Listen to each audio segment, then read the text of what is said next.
కల్కి 2898 AD cinema ఎలా ఉంది? చాలా బాగుంది.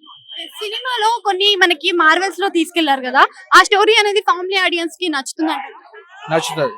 ఇది మైథాలజీ మూవీస్ ఎక్కువ ఇష్టపడే వాడికి బాగా నచ్చుతుంది. అంటే ఎక్కువగా ఏంటంటే ఎక్కువ మైథాలజీ టైప్ లో తీశారు బాగానే. ఆ, అంటే మైథాలజీ గురించి ఇప్పుడున్న జనరేషన్ వాళ్ళు ఎక్కువ పట్టించుకోరు, అంటే గుళ్ళకి వెళ్ళడానికి కొత్త భారంగా ఫీల్ అవుతారు. అలాంటిది ఇప్పుడు జనరేషన్ యూత్ కి కనెక్ట్ అవుతుందా మరి? బాగా కనెక్ట్ అవుతుంది.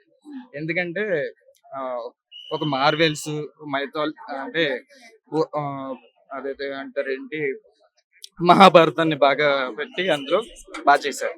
ఏంటంటే ఆ, దీంట్లో మూడు క్యారెక్టర్లు బాగా హైలైట్ చేశారు. అశ్వత్థామ, ప్రభాస్ గారిది, తర్వాత ఆ, ఇప్పుడు కారు, ఇది బుజ్జి. అంటే ఇందులో కమల్ హాసన్ గారిని కూడా కొత్త లుక్స్ తో పరిచయం చేశారు కదా, ఆయనకి ఇది different role and challenging role అని కూడా బయట చెప్పారు కదా, సో అదే విధంగా కనిపించిందా మరి? కనబడింది, లాస్ట్ లో బాగా కనబడింది. ఆ, అంటే ఒక డ్రాప్ ఇస్తారు అన్నమాట, దేవుడిది ఒక డ్రాప్ ఇస్తారు.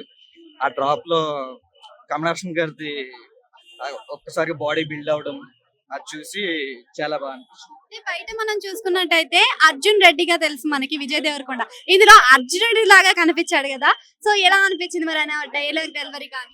ఆ, దేవరకొండది బాగా నచ్చిందండి. ఆయనది బాగా నచ్చింది. తర్వాత మన ప్రభాస్ గారు కర్ణుడిలాగా వస్తారు, అది కూడా చాలా బాగుంది.